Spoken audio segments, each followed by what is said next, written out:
नमस्कार दोस्तों। आइए आज हम स्टडी करेंगे या जानेंगे हमारे माइंड, दिमाग, मन के बारे में जानेंगे। माइंड मैनेजमेंट, ये मन क्या है? मन हमारी एक आत्मिक चेतना है।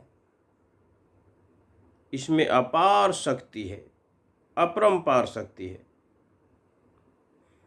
इसलिए इसको ब्रह्मांड भी बोला जाता है। कहा जाता है, ग्रंथों में लिखा है, सो पिंडे सो ब्रह्मांडे, सो ब्रह्मांडे सो पिंडे। जो ज्ञान पूरे ब्रह्मांड में है वो ज्ञान इस छोटे से पिंड में है, इस दिमाग में है, मन में है। जो इंसान सोच सकता है, जितना भी बड़े से बड़ा वो सोच सकता है, वो कर भी सकता है। ये पावर है हमारे मन की। विचार संसार की सबसे कठोर वस्तु है। ये खत्म नहीं होती, नहीं इसको कोई काट सकता है। ये शक्तिशाली विचार एक बीज की तरह होता है और मनुष्य स्वयं इसको अपने आप में रोपित करता है। विचार, देखिए, जितना विचार आप अपने मन में उत्पन्न करेंगे, जितना देर उस पर टिके रहेंगे, उसका अनुसरण करेंगे, बार बार रिपीट करेंगे, उस विचार में उतनी ही शक्ति आती जाती है, उतना ही वो विचार पावरफुल हो जाता है। और इसकी स्पीड, मन की स्पीड अकल्पनीय। इसकी स्पीड की तो कोई तुलना ही नहीं है। ये क्षण में अमेरिका, क्षण में लंदन, जयपुर, पटना, सोचते हैं पलक झपते ही वहाँ पहुँच जाता है। आप कहीं पर भी कोई चीज़ देख कर आए हैं, पहुँचे होंगे 3 दिन में, लेकिन फिर घर बैठे आप क्षण में ही वहाँ पहुँच जाते हैं। ये है मन की स्पीड। अब हम जानेंगे आखिर मन काम कैसे करता है। हमारा माइंड, जो मन है, ये काम कैसे करता है। देखिए, मन का काम क्या है? कल्पना करना, सोचना और अनुभव करना, ये है मन का काम। प्रत्येक क्षण मन में कोई न कोई विचार आते रहते हैं। प्रत्येक क्षण एवरेज अनुसंधान करके ये निकला है कि हमारा माइंड, मन 1 मिनट में 25 से 30 विचारों का अनुसरण करता है। विचार आते जाते रहते कंटिन्यू, 1 मिनट में करीब 25 से 30। ये विचार 4 प्रकार के होते हैं। ये पॉजिटिव भी हो सकते हैं, अच्छे भी हो सकते हैं, नेगेटिव भी हो सकते हैं, अर्जेंट वाले भी हो सकते हैं जो हमारे लिए बहुत ज़रूरी है, जैसे कि हमें तो इतने बजे वहाँ जाना था, ये अपना आप आते हैं मन में। और वेस्ट वाले भी होते हैं जिनका हमारे जीवन में कोई उपयोग नहीं है, कोई फ़ायदा नहीं। 4 प्रकार के विचार मन में हमेशा कंटिन्यू उत्पन्न होते रहते हैं। ये इसकी प्रकृति है, इसको ख़त्म नहीं किया जा सकता। ये मन की नेचर है। और क्या काम करता है मन? इंद्रियों, जो हमारी चेतना है, उसको इंद्रियों के बीच में एक संयोजक का काम करता है। जो विचार हमारे मन में उठते हैं उनको ये इंद्रियों तक पहुंचाता है। वे विचार कैसे हैं वो इंद्रियों के एक्टिंग करने से मालूम पड़ता है। यदि आपके पॉजिटिव विचार हैं तो आपके हाथ जोड़ने के लिए उठेंगे, किसी को नमस्कार करेंगे। यदि नेगेटिव हैं, किसी को मारने के लिए भी उठ सकता है। ये विचार पे डिपेंड करता है मन में कैसा विचार है। ये विचारों को, मानसिक चेतना को इंद्रियों से जोड़ने का काम करता है। यदि मन का विचार उपासना का है, यदि नेगेटिव है, तो हमारा जो मन है, जीवन है, दुख, द्वंद्व, दर्द से भर जाता है। यदि विचार पॉजिटिव है, उपासना का है, तो हमारे जीवन में शील, क्षमा, त्याग और खुशी का संचार होता है। जैसे आकाश में उड़ती पंछी, आकाश में उड़ता पंछी और सागर में तैरती मछली अपने पीछे कोई निशान नहीं छोड़ती, उसी प्रकार ये मन कंटिन्यू चिंतन करता है, लेकिन अपने पीछे कोई निशान नहीं छोड़ता कि मैंने कब क्या किया। हर 2-3 दिन के बाद उनको भूलता जाता है। ये इसकी नेचर है कि ये काम कैसे करता है। अपनी आदत के अनुसार ये काम करता रहता है। इसकी आदत है मनन चिंतन करने की, वो कंटिन्यू इसका चलता रहता है। अब हम जानेंगे हमारे मन की संरचना कैसी है, ये कैसा है। तो देखिए, अनुसंधान से मालूम हुआ कि हमारा मन 2 भागों में है। नंबर 1, जिसको चेतन मन कहते हैं, जिसमें हमेशा विचार आते जाते रहते हैं, चेतन मन यानी कॉन्शियस माइंड। दूसरा है अवचेतन मन, सब कॉन्शियस माइंड। जो हम चेतन मन में हमेशा चिंतन करते रहते हैं, याद कर विचार आते जाते रहते हैं, लेकिन जो विचार चेतन मन में बार बार रिपीट होते हैं, वो विचार अवचेतन मन में स्टोर हो जाते हैं, सेव हो जाते हैं। चेतन मन में से तो डिलीट होते रहते हैं, लेकिन जो विचार अवचेतन यानी कि सब कॉन्शियस माइंड में चला गया, वो कभी डिलीट नहीं होता।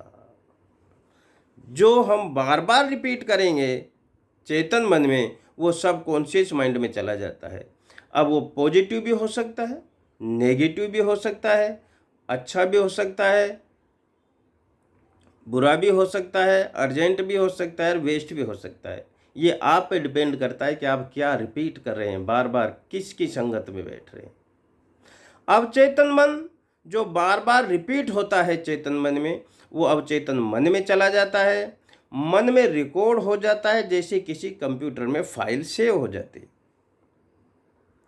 जो विचार सेव हो जाते हैं वो उस व्यक्ति का व्यक्तित्व होता है, उसकी पर्सनैलिटी में झलकता है। जो अवचेतन मन होता है उसी के अनुसार मनुष्य एक्ट करता है और उसकी सारी दिनचर्या आपको नजर आएगी। अब सोचना आपको है, आपको अच्छा सोचना है कि बुरा सोचना है। आपने सुना भी होगा, कभी कभी गांव में ये सुनने में आया है, कहानियां सुनाते थे बुजुर्ग लोग, कि 21 दिन तक यदि आप आग के पौधों को पानी देते हैं, पानी देकर आएंगे, तो 21वें दिन आपको भूत नजर आएगा। किसी ने करके भी देखा और एक्चुअल में पाया, जब 21 दिन तक आदमी किसी एक आग के पौधे पे पानी डाल रहा है, डेली डाल रहा है, रिपीट हो रहा है, उसकी दिनचर्या में आ गया, उसके दिमाग में फीड हो गया कि पानी डालेंगे तो भूत दिखेगा। वो अवचेतन मन में चला जाता है और वही उसको आभास अनुभव होता है। ये विशेषता है हमारे मन की। हमारे धार्मिक यहाँ आध्यात्मिक में भी क्या है, एक सुमरन करने के लिए माला बनाइए। माला में 108 मणि क्यों हैं? वो इसी के लिए है, जब हम बार बार रिपीट करेंगे, जब भगवान के नाम को हम बार बार रिपीट कर रहे हैं, तो हम ये कोशिश कर रहे हैं कि हमारा ये मनन, ये चिंतन अवचेतन मन में चला जाए। और जब वो अवचेतन मन में चला जाएगा तो हमको हो सकता है भगवान की अनुभूति हो, उनके गुण, भगवान जैसे गुण हम में आ जाएं। और ये होता है, फिर हमारा अवचेतन मन उसी तरह से एक्ट करने लगता है, जो गुण भगवान में है वो गुण आने लगते हैं। ये विशेषता है मन की। मानव का व्यक्तित्व जो है एक तैरते हुए हिमशैल की तरह है, एक बर्फ का पहाड़ जो सागर में तैर रहा है। उस पहाड़ हिमशैल जो है सागर में, उसका 10% भाग पानी से ऊपर होता है, 90% भाग पानी के अंदर होता है। तो दोस्तों, हम जो लोगों के साथ मिलते हैं ना, हम उस व्यक्ति के केवल 10% पर्सनैलिटी या भाग को ही जानते हैं, और 90% जो उसका हिडन छुपा हुआ भाग होता है, अवचेतन मन होता है, उसके बारे में हम तो क्या, वो खुद व्यक्ति को भी पता नहीं होता है। इसलिए हम ये नहीं कह सकते कि हम किसी व्यक्ति के बारे में सब कुछ जानते हैं। हम केवल उसके 10% भाग को ही जान पाते हैं, जो हमारे सामने हम उसको देखते हैं, बोलते हैं, सुनते हैं। देखिए, अब अवचेतन मन में हमें कैसा विचार करना है, और जो अवचेतन मन में सबकॉन्शियस माइंड में रिजर्व होता है, वही हमारी आंतरिक शक्ति होती है। अब आपको विचार करना है कि आपको कैसे विचार अवचेतन मन में भेजने हैं, पॉजिटिव या नेगेटिव। नेगेटिव लोगों की संगत नहीं करनी है, नेगेटिव लोगों के आप साथ बैठोगे तो हमेशा दुखदायी रहेगा, पूरे जीवन भर आपको दुख देंगे। एक आपको छोटी सी कहानी सुनाता हूँ। एक कस्बा गांव था, वहाँ एक व्यक्ति का घर था। जहाँ व्यक्ति का घर था वो रोड के पास था और पूरे गांव का रास्ता वहीं से होके जाता था। उस व्यक्ति ने उस रोड पे खूंटा गाड़ रखा था। अब खूंटे पे आते जाते लोगों की ठोकर लगती थी, किसी की धोती अटक के फटक जाती, स्कूल बच्चे जाते वो गिर जाते थे। वो खूंटा बहुत परेशानी कर रहा था पूरे गांव के लोगों को। लोगों ने उसको समझाया, अरे भाई तुम इस खूंटे को हटा दो यार, यहाँ से ये आने जाने वालों को बहुत दिक्कत करता है। उसने नहीं सुनी जी, खूंटा यहीं रहेगा। लोगों ने हार के फिर एक पंचायत की, सरपंच को बुलाया, सबको साथ बिठाया, उसको भी बुलाया और बोला भाई देखो इस खूंटे को हटा दो, लोगों को बहुत दिक्कत हो रही है। बोला जी नहीं, खूंटा यहीं रहेगा। नहीं माना किसी का। ऐसे होते हैं नेगेटिव लोग। कोई बात नहीं, महीनों साल बहुत साल गुजर गए। अब आखिरी समय भी आया कि आदमी का मरने का समय आ गया। जब आदमी मरने लगा तो उसने पूरे गांव वाले पंचायत को बुलाया और बोला देखो मैं अब मरने वाला हूं, मेरा आखिरी समय चल रहा है, आप एक काम करो, इस खूंटे को उखाड़ दो। आदमियों ने जैसे उसने कहा उस खूंटे को उखाड़ दिया और वो व्यक्ति बोला देखो मेरी अंतिम इच्छा है, जब मैं मरूं ना तो इस खूंटे को मेरे मुंह में गाड़ देना। लोगों ने सोचा ये क्या बोल रहा है, लेकिन हुआ यही, एक दो घंटे के बाद व्यक्ति मर गया। लेकिन उसकी अंतिम इच्छा थी तो लोगों ने यही किया, उसकी अर्थी को तैयार किया और उसके खूंटे को मुंह में गाड़ दिया और उसकी अर्थी को लेके जाने लगे। जब बाहर जा रहे हैं उसको रोड पे ले जाके, तो रास्ते में एक पुलिस की गाड़ी मिली। पुलिस ने कहा अरे ये क्या है ऊंचा सा। बोला जी फलाना मर गया है, उसकी अर्थी ले जा रहा। बोले वो तो ठीक है, लेकिन ये ऊपर ये क्या तंबू सा बन रहा है। बोले जी ये इसकी अंतिम इच्छा थी। बोला नहीं नहीं, इसको नीचे उतारो, ये है क्या। उन्होंने नीचे उतारा, देखा वो खूंटा तो उसके मुंह में गड़ा हुआ था। पुलिस वाले बोले ये मरा नहीं है, ये आप लोगों ने खूंटा गाड़ के मारा है। जो नेगेटिव लोग होते हैं वो जीवित रहते ही दुख नहीं देते, मरने के बाद भी आपको परेशान करेंगे, दुख देते रहेंगे। इतने दुखदाई होते हैं नेगेटिव लोग।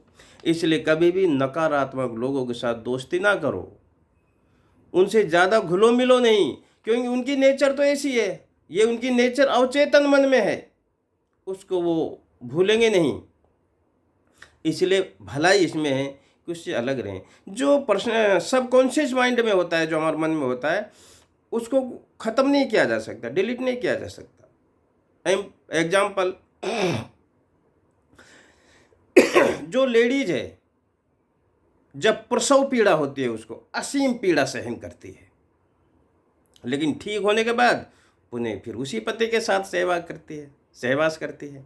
इसी प्रकार कुत्ता है, घर घर जाता है, वहीं जूता खाता है, फिर वो वहीं जाता है। उसका दोष नहीं है साहब, ये अवचेतन मन में फीड है, सबकॉन्शियस माइंड में है, इसको मिटाया नहीं जा सकता। यही उसकी पर्सनैलिटी है। इस छुपी आंतरिक शक्ति का आधार पर ही हम ये कह सकते हैं कि प्रत्येक मनुष्य इस सृष्टि का रहस्य है। प्रत्येक मनुष्य विचित्र है, यूनिक है, उसके काम करने का तरीका अलग है। जब हम कोई काम करते हैं तो हमारे दिमाग में सर्किट बनता है। एक काम को आदमी का सर्किट इस तरह से बनता है, किसी व्यक्ति के दिमाग को वो उस तरह से करता है। इस तरह जो सर्किट बनते हैं एक ही काम को करने के तरीके, वो 3 अरब करोड़ तरीके हो सकते हैं, अनुसंधान कहता है। यानी हम यूनिक हैं और हमारे जैसा व्यक्ति सृष्टि में नहीं है। हाँ आएगा 3 अरब करोड़ साल के बाद, जबकि पृथ्वी की उम्र 5 अरब करोड़ है। तो सोचो हम कितने यूनिक हैं। इसलिए अपने आप को कम ना आको, हम विचित्र हैं, रहस्य है इस दुनिया का, इतनी पावर है हमारे मन में। सारांश ये निकलता है दोस्तों, आपने सुना भी होगा कि मन के हारे हार है, मन के जीते जीत। यदि मन ने हारा हुआ मान लिया तो अब हार गए, लेकिन मन जब दृढ़ संकल्प कर लेता है मुझे जीतना है, मुझे ये पाना है, तो सरकार की, संसार की कोई शक्ति उसकी जीत को दूर नहीं रख सकती। वो जीत उसको पानी ही है, इतनी शक्ति है हमारे मन में। हमारे मन का विचार इतना शक्तिशाली है, यदि मन दृढ़ संकल्प कर ले जिस भी किसी चीज़ के लिए, वो आप पा सकते हो। इसलिए आज ही जो आप करना चाहते हैं, जो पाना चाहते हैं, मन में दृढ़ संकल्प करके लग जाइए काम में। कोई शक्ति आपको हिला नहीं सकती, वहाँ से हरा नहीं सकती। आप 100% अचीव करोगे। ये है मन की शक्ति। हमारे आंतरिक शक्ति में बहुत बड़ा गुण छिपे हुए हैं। जो अवचेतन मन है, कॉन्शियस माइंड है, इनमें बहुत गुण छिपे हुए हैं। ये हमको 4 तरह के मिलते हैं। जैसे आनुवंशिक रूप से भी हमको मिलता है, जो हमारे अवचेतन मन में होता है। कुछ हमारे माँ बाप के संस्कारों से मिलता है, जो बार बार हमको सिखाते हैं, वो हमारे अवचेतन मन में चला जाता है। कुछ स्कूल से मिलता है, कुछ आपसी संगत से मिलता है, हम जिस संगत में बैठते हैं। इसलिए संगत हमेशा अच्छी रखो। अच्छी रखो कि अच्छे गुण होंगे, वे हमारे सबकॉन्शियस माइंड में जाएंगे, जिससे कि हमको फायदा होगा। एक आपको गुण के बारे में बताता हूँ सबकॉन्शियस माइंड में, जैसे कि प्रेम करना। यह हर व्यक्ति के सबकॉन्शियस माइंड में है। प्रेम करना सिखाया जाता है। यह आनुवंशिक गुण है, यह हमारे सबकॉन्शियस माइंड में। प्रेम करना मनुष्य का आंतरिक गुण है। प्रेम के बिना वो रह नहीं सकता। प्रेम में शक्ति है, प्रसार है, गति है। इस प्रेम को ही अक्सर इंसान भगवान का नाम देने लगते हैं। तो दोस्तों, मन जो है हमारा, इसको छोटा ब्रह्म भी बोला जाता है। उस भगवान के बाद इसी भगवान, छोटे भगवान को बोला जाता है। क्यों? इसमें अपार शक्ति है। तो अपने मन को मैनेज करिए, इसमें अच्छे अच्छे गुणों को स्टोर कीजिए। और यदि आपको हमारे विचार अच्छे लगें तो प्लीज़ हमारे चैनल को भी सब्सक्राइब कीजिए। आज इतना ही। जय हिंद, जय गौर।